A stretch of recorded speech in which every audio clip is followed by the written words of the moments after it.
Hey everybody, it's Jason Blaha here, and today I thought I would make a video discussing stimulate, don't annihilate. This is an expression you have heard in the lifting world for years and years and years. You will usually hear this from older, much more experienced lifters, coaches, oftentimes people who are incredibly jacked. And I want to state that clearly. Oftentimes you will hear this from people who are incredibly jacked. So what do we mean by stimulate, don't annihilate? Does that mean we don't train hard? No, we come in and train hard. But there comes a point where people need to understand you are getting to a point where you are doing nothing more than breaking down tissue. You are no longer stimulating new muscle growth. That can happen in the way that you perform sets. It can happen in the sheer amount of volume that you hammer in a single workout if you're training hard, okay? What people have to understand, and bodybuilders like to use the term intensity. I know that's not the exercise science term, but they'll use the term intensity for literally how hard did you train per set, okay? In other words, did you go to failure? Did you get real close to failure? Well, that's a real high intensity set, okay?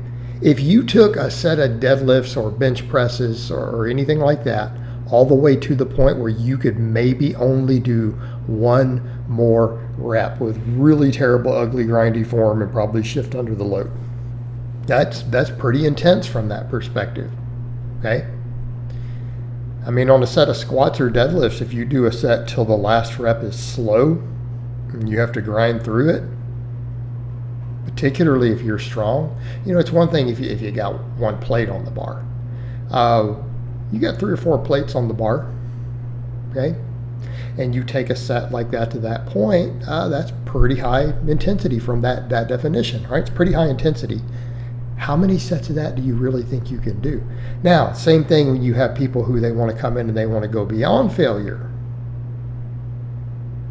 Rest, pause, drop sets. Okay? We start getting into a point very, very, very quickly to where you are just tearing down tissue. And by the way, tearing down tissue has not been found to be part of the muscle growth process. So let's be clear there. That is a very controversial statement in the scientific literature to say that breaking down tissue leads to muscle growth. That's not necessarily supported in the research. There's a lot of things in there that are related. There's a lot of factors. They're not sure if that's even one of them. So let's not go to the point where people are saying, oh, well, that should be our goal. Okay.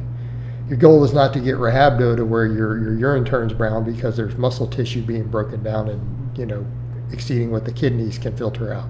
Okay, that should not be your goal. All right. When we start annihilating, and again, the same thing could be said with volume. Let's say you're not taking sets quite that far, but then you say, well, how many sets am I really going to do? I'm going to go out on a limb and say if you're training hard, you can't sustain intensity more than about 10 sets for a muscle inside of a single training session. I'm not saying there are not exceptions, but if you've been training a little while, you got a little bit of a base, you're going to really struggle to sustain that beyond about 9 or 10 sets. One reason I like to split stuff up is why I like training muscles twice a week, upper lowers. All right, you are going to struggle to sustain that. It's going to start turning into now you're just tearing tissue down. You're just digging into your fatigue. You're not stimulating more growth. Right? There is a balance to be had. If you are walking out of your training sessions feeling just completely destroyed, if you can't walk the next day, keeping in mind you guys have seen me squat 500 plus pounds in my 40s raw. An old man. I have pretty decent leg development. I don't have that problem the next day. Okay, right there, look at my legs. They're pretty good size. I'm 46 years old. I don't have trouble walking the next day, so let's talk about that. If you can't walk the next day, And I'm not talking about new lifters. It's a new program, new training response. I'm talking about if you've been lifting, well, you've been training hard for 6+ months, a year. You're still having those problems. You're destroying yourself. All right? Stop glorifying workouts that almost killed you. Because there's a whole lot of people out there who we see making the leg day memes who don't have legs. It's a whole lot of guys who are like, oh, my chest, it's so destroyed, I can't even brush my teeth the next day. They don't have pecs. They struggle to bench 225. Okay, they struggle to bench 2 plates aside, let alone 3 plates aside with a pause. Clearly, it's not working. Because if that was the key to getting jacked, everyone who makes those memes would all be walking around jacked. Do you see that among the biggest, strongest lifters out there? The people, the long timers. And they've been the long timers for a reason. They haven't destroyed their bodies. Do you see any of us saying that? No.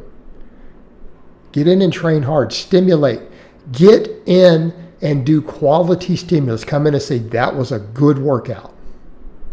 Doesn't have to be, oh, I've destroyed my body. No, get in. Did you get a quality workout? Did the muscles you want to work get stimulated? Did you lift the weights that you want to lift? Depending on what you're doing for that training, we might be doing a powerlifting session. Okay, did you hit the numbers you wanted to hit, and did you hit them clean?